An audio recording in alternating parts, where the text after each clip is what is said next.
Hey everyone, welcome back to WrestlePop. Alright guys, it's the Daily Heat. This is all the quick wrestling news stories we feel like you need to know for the day. Kicking things off, we've got an update on Keith Lee.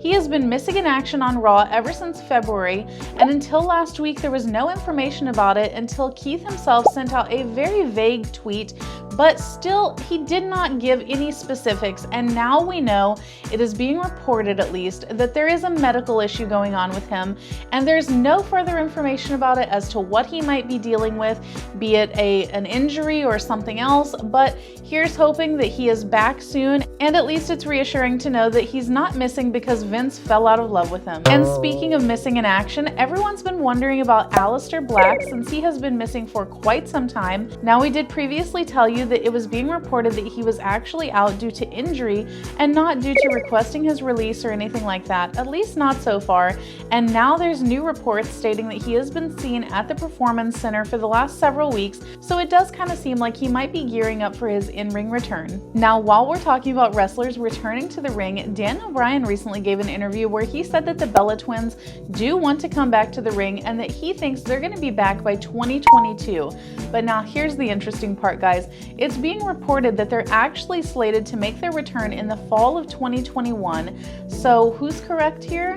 Who knows, right? But here's the interesting part. They claim that they want to come back so that they can make a final triumphant return and snag that women's tag team championship so that they can end on a high note. Now here's the thing, guys. Previously, Nikki said that she was still waiting to be cleared from her neck injury so that she could return to the ring. And she also said that she was very interested in having another kid within the next couple years.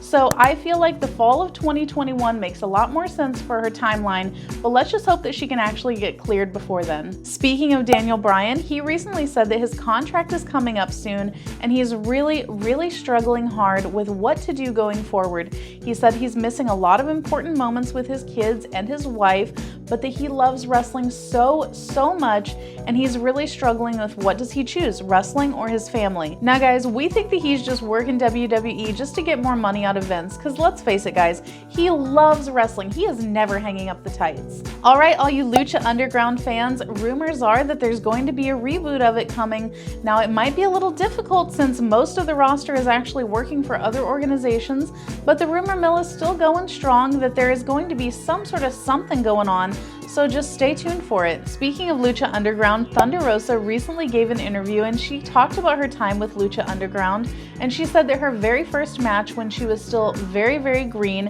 was with this veteran guy, and he just made the whole match miserable for her. Instead of being helpful, he just yelled at her and was just very mean, and she said that it's stuck with her this whole time, so now anytime she works with someone green, she goes out of her way to make sure that they feel welcomed and that she's helping them because she never wants anyone to feel what she felt back then. Now after this story came out, the social media sleuths went to work and they figured out that it could possibly be this guy, Ricky Marvin, who also goes by Bengala. Now, is it him?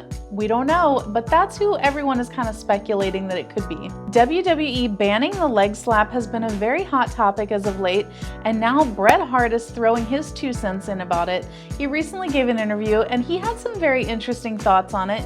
He said that his brother Owen Hart was actually one of the pioneers of the leg slap, but he totally agrees with WWE on banning it, and he actually said that they should have banned it 10 years ago because it's way overused. And he said that a lot of guys will use it whenever there shouldn't even be a slap sound being made, and that it just doesn't make any sense anymore. So he is totally on board, and he wants wrestlers to get back to doing the real work. Alright guys, one of the most hotly anticipated matches of WrestleMania 37 is The Miz versus Bad Bunny. Now, it was supposed to feature John Morrison and Damien Priest in the opposing corners, but unfortunately both of them are out due to minor injuries, so it was turned into a singles match between The Miz and Bad Bunny.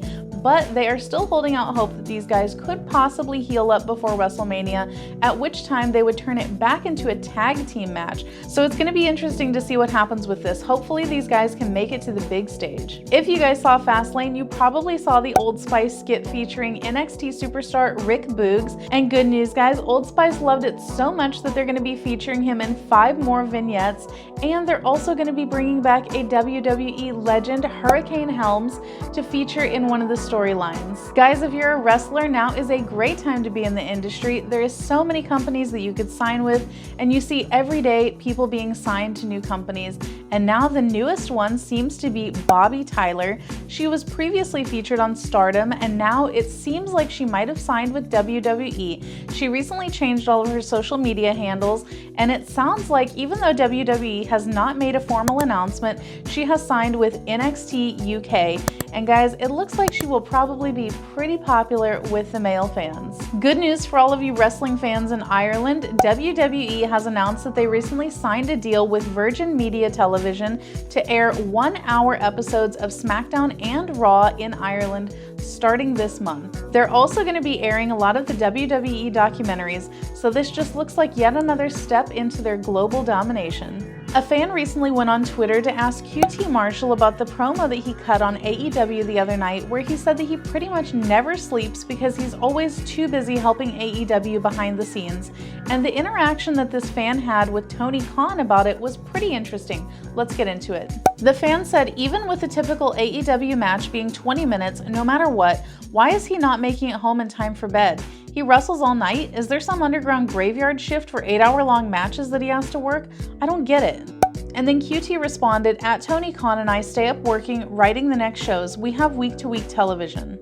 And then of course guys, Tony Khan has to respond, and here's what he said. I was literally up until 6 a.m. this morning with QT putting together formats for next week. Given his training at the Nightmare Factory and his wrestling commitments, on top of all the work he does in the office, I think he's probably the hardest working person in this business. So guys, given that, doesn't it sound like instead of Tony Khan getting Booker of the Year, it really should have gone to QT Marshall? Alright guys, Booker T recently took to his podcast, and it seems like there might be a little heat between him and Eric Bischoff because he took aim at the fact that Eric Bischoff is being included in the 2021 Hall of Fame, and Booker T had a long, drawn-out explanation as to why he thinks that maybe it isn't good, and he's not saying that he should be taken out of the Hall of Fame or anything, but he's just questioning the criteria that might go into determining that Eric is worthy of being in the Hall of Fame. And Booker, I got news for you, man. It's just a work. What the f does it matter if he's in there or not?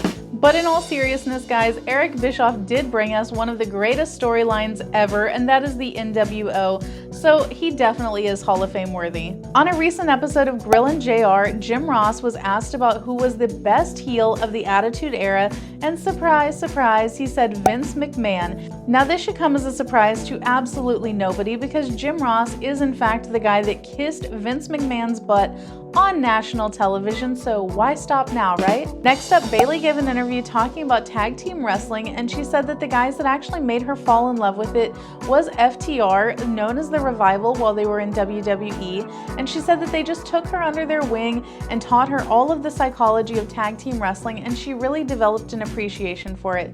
So what do you guys think? Are her and Sasha just as good as Tully and Arn? And speaking of Bayley, she did get a pretty big makeover not too long ago where she chopped off most of her hair, got some new ring gear and a new attitude to boot, and so she was very interested to get the reaction of one person in particular, and that was Vince McMahon. Here's what she said how it went down. He was in the production office and I walk in, I go, all right, Vince, here I am. He kind of just stared at me for a second and then I spun around to make sure he knows that I cut my hair.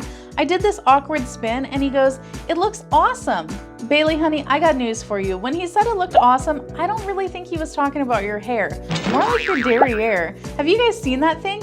She is packing. And for our final story today, guys, we've got a couple Peacock items. We previously told you how Peacock has been editing out some of the things from WWE libraries that feature some controversial moments, and now Lance Storm has weighed in on it, and he gave the green light for Peacock to delete all of his dancing gimmicks from back in the day because it's a little cringeworthy. But he did say that he is glad to be in Canada where he can still see the full library and not Peacock's edited version. And here's the most important part of this story, guys. It's being reported that the reason it's going to take Peacock so long to get up all of the WWE library onto their servers is because they are going through all 17,000 hours of footage, and that way they can edit out every single thing that they deem controversial. So that means, guys, that it's only a matter of time until the Attitude Era is erased completely. So enjoy it while you can. And that, guys, is the Daily Heat. Let us know what you thought of these stories down below. Alright guys, that's the video. If you like what we're doing here, definitely check out our other channel, 5 Minute Eats, and don't forget to give us a like and subscribe.